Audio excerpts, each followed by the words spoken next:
Morning guys.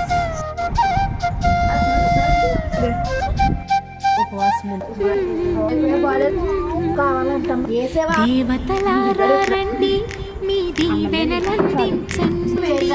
నోచిన నోములు పండించి నా తోములు పంపించండి.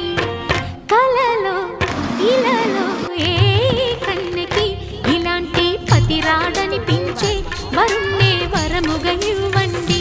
కని విని ఎరుగని వేడుకతో వివాహం జరిపించాలండి. కలలో ఇలలో ఏ కన్నెకి ఇలాంటి పతి రాడనిపించే వరుణ్ణే వరముగా ఇవ్వండి. కని విని ఎరుగని వేడుకతో వివాహం